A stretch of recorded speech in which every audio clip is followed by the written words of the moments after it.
Thank you, Commissioner.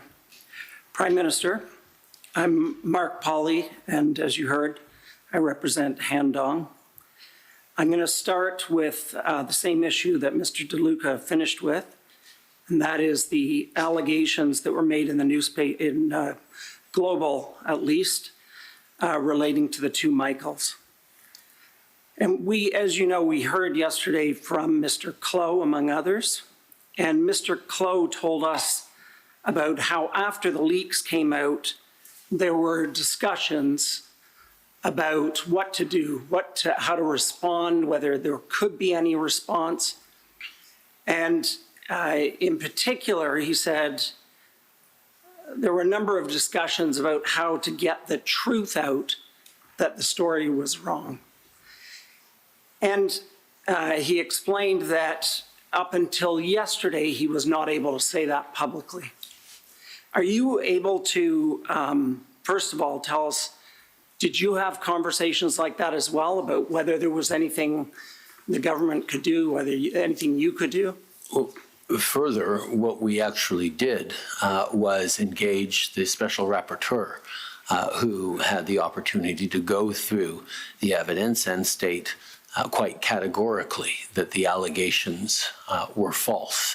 And we felt that having the special rapporteur able to engage on that and qualify those allegations as false was perhaps more reassuring to concerned Canadians than having officials of the same, or the elected officials of the same party as Mr. Tong categorizing that the same way. And so does that, well, aside from ultimately making that decision, did you, like Mr. Clow, have discussions about whether there was anything that could be released before that, like immediately to respond? There were many discussions following the leaks on this issue, but on a number of the issues that were leaking, as we highlighted and attempted to highlight a few times in the media. There were clear falsehoods and inaccuracies in the media reporting, but the challenge of protecting national security meant that we were very much limited in our ability to contradict the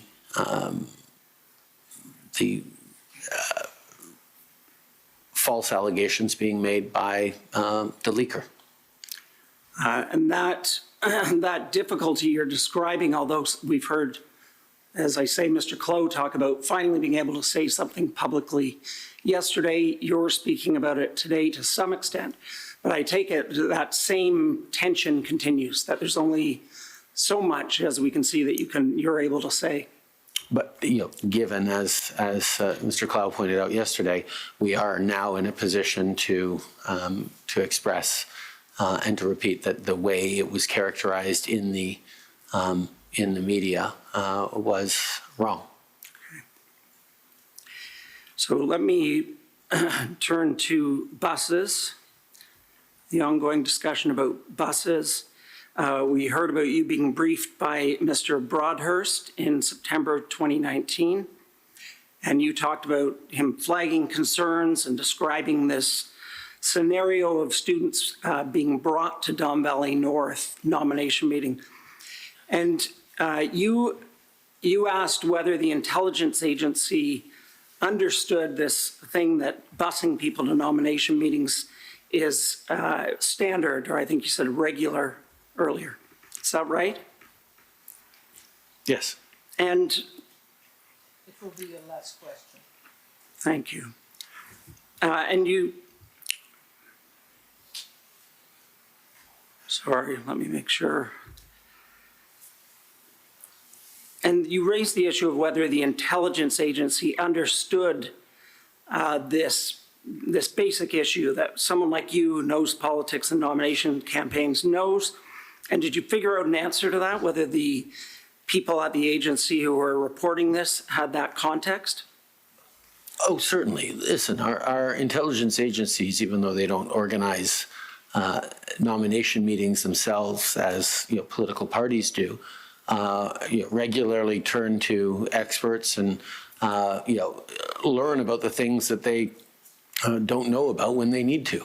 So I am very confident that our intelligence agencies now know a lot more about the unfolding of nominations, which is important because they need to be able to ensure that those nominations, like all electoral events, are decided by the residents and indeed by ensuring that our democratic processes are free and fair and absent interference by foreign actors.